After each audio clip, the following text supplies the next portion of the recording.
Okey, bismillahirrahmanirrahim. Assalamualaikum warahmatullahi wabarakatuh. Pada hari ini kita akan tengok pada topik yang seterusnya. Okey, topik yang seterusnya ni dia ada berkaitan dengan topik variable. Okey, tapi dalam konteks yang lebih istimewa. Okey, iaitu list. Okey, so basically konsep list ada dalam programming-programming yang lain. Okey, tapi menggunakan terma yang berbeza. Kalau dalam C programming, okay, benda ni dipanggil array. Okay, array A-R-R-A-Y, array. Okay, tapi dalam Python, okay, nama dia dipanggil list, L-I-S-T, list. So, kalau kita terjemahkan dalam bahasa Melayu, list ni apa dia? Susunan. So, kalau kita nampak pick up dia, okay, susunan. So, bila maksudnya susunan, maksudnya, okay, dan kita gabung dengan konsep variable, maksudnya dia ialah variable yang tersusun. Okay, macam mana maksud variable yang tersusun? Okay, first, bila kita nak faham maksud variable yang tersusun ialah, maksudnya, okay, secara umumnya, okay, dia ialah satu variable yang mana isinya, okay, bukan hanya sekadar satu nilai sahaja.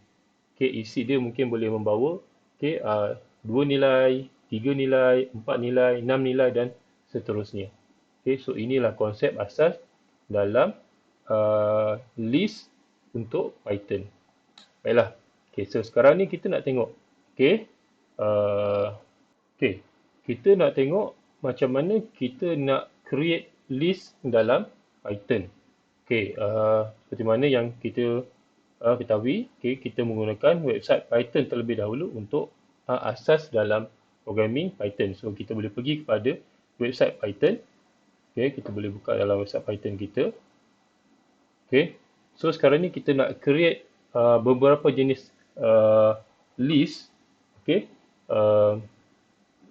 mungkin saja, okay, benda ni berdasarkan nombor ataupun berdasarkan karakter ataupun mungkin juga berdasarkan dalam bentuk words by words, okay, ataupun string. Okay, seperti mana kita tahu bahawa dalam Python, okay, menarik dia berbanding dengan C programming, okay, kita tak perlu create dia punya jenis dia. Okay, so sebagai contoh, kita nak create list berasaskan nombor. Okay, kita boleh create saja. Okay, list kita, L-I-S-T, list, ini ialah nama. Kita boleh letak apa juga nama. Okay, saya boleh letak nama yang saya suka, contohnya senarai, okay, 1 sebagai contoh. Okay, senarai 1. Okay, sebagai contoh. And then, kita createkan tanda assign. Okay, sama dengan lah. Okay, dan kita menggunakan, okay, kita menggunakan apa yang kita panggil, okay, kita panggil square bracket. Okay, kita gunakan square bracket. Okay, square bracket ialah kita punya container untuk kesemua nilai-nilai tersebut. Okay, so basically, okay, kalau kita nak letak nilai kita boleh letak dalam square bracket. Okay, square bracket. Saya mungkin ada yang masih tak familiar. So, inilah square bracket. Okay, bentuk dia bersegi, square. Kalau bentuknya macam bunga, kita panggil dia curly bracket. Okay, itu di topik yang lain lah. Okay, kita nak tengok square bracket. So, kita nak letak, okay, kita punya value kita. Okay, contohnya, okay, saya buat kembali. Okay, so sekarang ni dalam square bracket, okay, kita nak gunakan string kita dalam bentuk nombor. So, kita boleh letak, okay, nombor kita 1, okay, mungkin saja, okay, 23, okay, 5, 100, okay, 1000, 2, 3, 4. Okay, just untuk adakan satu nombor sahaja. Then, tekan enter. So, basically, okay, kita sekarang ni sudah ada satu list yang mempunyai nilai 1, 23, 5, 100 dan 100, 1234 di dalamnya. Bagaimana kita nak access pula ataupun nak assign kalau list tersebut dalam bentuk karakter ataupun word. Okay, boleh saja kita buat juga. Okay, kita buat senarai 2. Okay, kita letak tanda assign, open. bracket. Okay, kita tahu biasanya bila kita bermain dengan string ataupun karakter, okay, kita mesti ada kita punya tanda double quotes kita ni. Okay, so kita katakan nilai kosong. Okay, nilai kosong. Sorry, kita buat double quotes. Okay, nilai 1.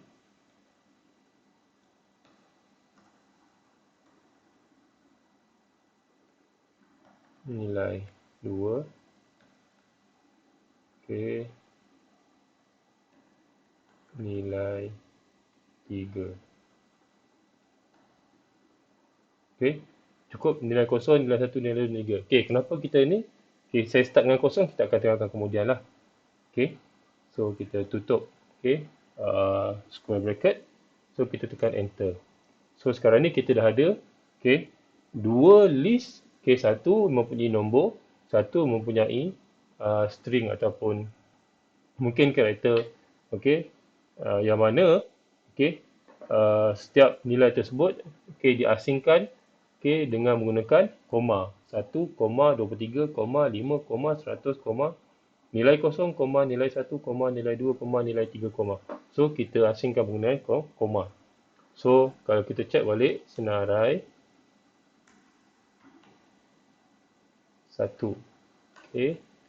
So, bila kita letak senarai 1, so dia akan keluarkan ke semua value yang ada lah.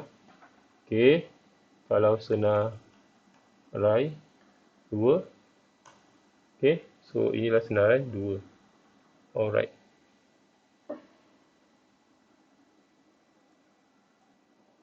Okay, sekarang ni kita dah ada senarai-senarai bahan ni kita nak manipulasi ataupun senarai list yang kita nak manipulasi.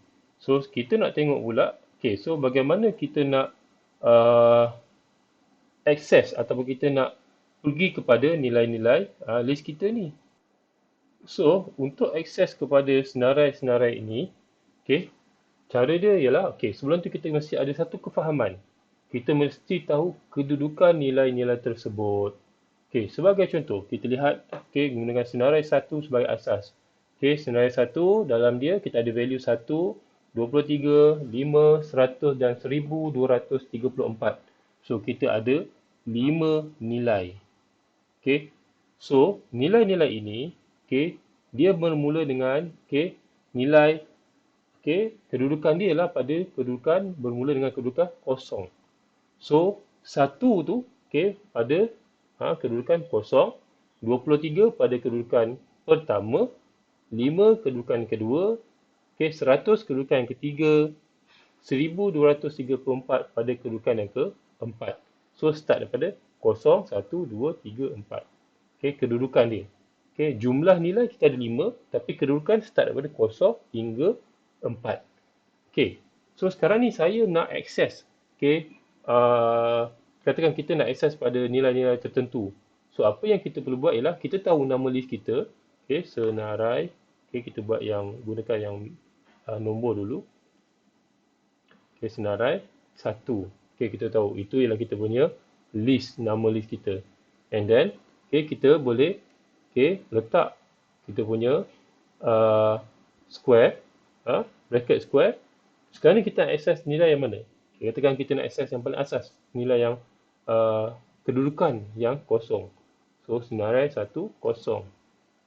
Okay, dan kita tekan enter. Okay, so pada kedudukan kosong, okay, list 1 ada nilai 1. Okay, okay, katakan sekarang ni kita nak tengok pula pada kedudukan. Okay, kedudukan kita nak nilai 100. Okay, nilai 100 kita tahu nilai 100 okay, 0, 1, 2, 3. So, kedudukan dia pada kedudukan yang 3. Okay. So, kita tekan okay, senarai 1 dalam okay, bracket 3. So, dia akan jumpa nilai 100. Okay. So, itu yang asas lah. Okay. So, kita dah tahu kita boleh access kita punya value kita dan seterusnya. Okay. Kita tengok pula jika kita ada okay, menggunakan list. Okay, nama. Okay, masih lagi dengan taktik yang serupa. Okey. Sekarang ni kita nak akses pada senarai yang kedua. Okey, senarai. Okey, 2. Okey. Kita nak tengok. Okey, senarai 2. Okey, kita nak tengok elemen. Okey, sometimes benda ni dipanggil elemen. Okey, elemen kosong. Okey, apakah elemen pada kedudukan kosong yang wujud dalam senarai 2? Okey, so ialah nilai kosong. Okey, dan okey, ada satu teknik yang menarik dalam kita nak menggunakan senarai list ni, iaitu kita boleh akses by range. Maksudnya range ni apa? Kita ada satu senarai set value dalam kita punya list kita, dan kita hanya nak akses pada elemen-elemen pada kedudukan tertentu sahaja. Contoh macam tadi kita hanya fix senarai 3. Sekarang ni katakan kita nak akses pada kedudukan 1 hingga 3 sahaja. 1 hingga 3 sahaja. So apa yang kita boleh buat ialah kita boleh tulis katakan nilai, kita bagi senarai 1. Lepas tu kita punya blok kita. Elemen pertama yang kita nak akses ialah katakan 1 hingga 3 1 hingga 3. So kedudukan kosong, kedudukan 1, kedudukan 2, kedudukan 3. So kalau kita by kita punya prediction, kita nak ialah nombor 23, 5, 100 sahaja. Kita tak nak 1234. By kedudukan, kosong ialah 1, 1 ialah nilai 3, 2 ialah 5, 3 ialah 100, 4 ialah 1234. So cara je, teknik dia apa kita boleh buat ialah, mula-mula kita nak nilai yang pertama. Nilai yang pertama pada kedudukan, kedudukan 1. So kita letak 1. Dan kita letak double dot. Double dot. Dan kedudukan yang terakhir yang kita nak berapa? Kedudukan tu ialah kedudukan yang ketiga. So kita tahu di kedudukan yang ketiga, kita kena tambah 1. Kita letak kedudukan 4. So kita letak tutup blok, and then kita tekan enter. So dia akan listkan senarai yang pertama kita, senarai yang 1 dan 4 hinggalah yang terakhir sebelum senarai keempat. Yang mana kalau kat sini dalam senarai keempat ialah 1234. So dia akan senaraikan 23, 5, 100 sahaja. Sebab apa? Pada kedudukan yang keempat, nilai dia adalah 1234. Itu kita tak nak.